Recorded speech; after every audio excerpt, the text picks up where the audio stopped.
Hi, my name is Joe Greathead, and in this video I'm going to be showing you how a computer processes regular information. For an example, I'll be talking about a word processing program such as Microsoft Word. For starters, your computer needs power, which is supplied through the power brick or unit. Your brick can be of varying size and power depending on your computer build.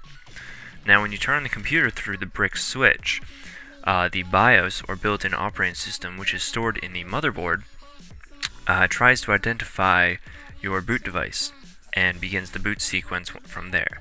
Now what that basically means is your computer tries to identify from your permanent storage, which is your hard drive, it tries to identify the operating system that you're trying to run. Now this begins your operating system, which as most of you will know is the environment in which all your programs run.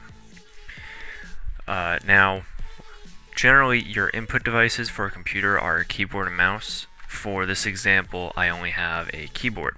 So we'll just pretend we have an invisible mouse that wants to click on the word processing program. Now when you click on the program and the window pops up, your computer and your operating system determines that this is the active program window. And any input that you send in through your keyboard here, that's going to be formatted to the correct type of data and goes in through the word processing program. Now when you send in input by typing on the keyboard, it formats the data and it stores it temporarily in your RAM. Your RAM is your temporary memory, so basically anything that you type in but don't save is stored in your RAM, which is why it's still able to be on screen even though it's not permanently stored in your hard drive. Now as you're typing in, all this information that you're inputting and all the information about your program and everything is running through what we call the CPU. This stands for Central Processing Unit. And as its name implies, it's the piece of the computer that processes all the information. Now this can be a pretty heavy task for one thing, so we try to take a little bit of the heat off the CPU by having a graphics card. Now the graphics card takes care of most of the information about your display.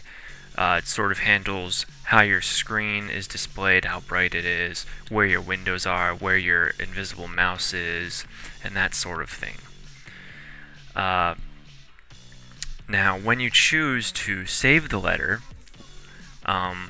your operating system is going to ask you where you would like to store it. And this doesn't mean where you want to store it in your RAM, it means where you want to store it permanently on your hard drive. So once you have chosen where in which specific folder you want to save it on your hard drive, and once you've chosen a name for it, the operating system directs the information from your temporary storage, which is RAM, into your permanent storage, your hard drive. And from then on, it's saved permanently until it's modified or it's deleted for any reason that you care for. That's about it. And I want to thank you for watching and hope you enjoyed it.